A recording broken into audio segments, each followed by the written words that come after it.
رات کے پچھلے پہر جب تم دنیا سے باخبر ہوتے ہو تب بھی ایک ذات ایسی ہوتی ہے جو تمہارے ہر دکھ کی خبر رکھتی ہے۔ جب تم تھک کے اللہ کے سامنے اپنا بکھرا ہوا وجود رکھتے ہو، وہ رب تب بھی تمہیں ایک سجدے میں ہی سمیٹ لیتا ہے۔ وہ رب بڑا رحیم ہے، وہ تمہیں تب بھی اکیلا نہیں چھوڑتا جب تم دنیا سے ہار جاتے ہو۔ وہ رب تب ہی تمہیں اپنی رحمت میں چھپا لیتا ہے۔ تہجد اس وقت کا نام ہے جب دنیا سو رہی ہوتی ہے پر دل روح کے ساتھ خدا کی یاد میں ہوتا ہے۔ تہجد ایمان کی قیمت سمجھنے کا وقت ہے جس میں ہر ایک سجدہ، ہر ایک لفظ کے بدلے اجر عظیم حاصل ہوتا ہے۔ تہجد کی نماز روح کو سکون، دل کی گہرائیوں تک سکون اور دل کو اللہ کی راہ کی طرف مائل کرتی ہے۔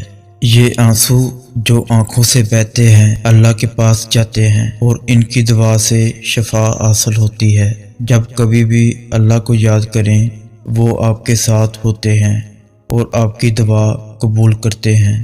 تہجد کا اصل مقصد محبوب کو مانگنا نہیں بلکہ اللہ کو منانا ہوتا ہے۔ جس نے سال بدلا ہے وہ رب نصیب بدلنے پہ بھی قادر ہے۔ کیا پتہ تمہارے اس صبر کے بدلے اللہ نے تمہارے لیے وہی کچھ مقرر کیا ہو جو تم اس سے مانگتے مانگتے نہیں تھکتے، جس کے لیے وقت تہجد سر سجدوں میں نہیں اٹھتا، جس کے لیے بار بار اللہ کو مناتے ہوئے تمہارے لب نہیں تھکتے۔ تو پھر امید رکھو کیونکہ اس صبر کا صلہ قریب ہے۔ وہ جن کی بے چین راتوں کو اپنی محبت میں بننا چاہتا ہے، انہی کو تو وقت تہجد اپنے سامنے بلاتا ہے۔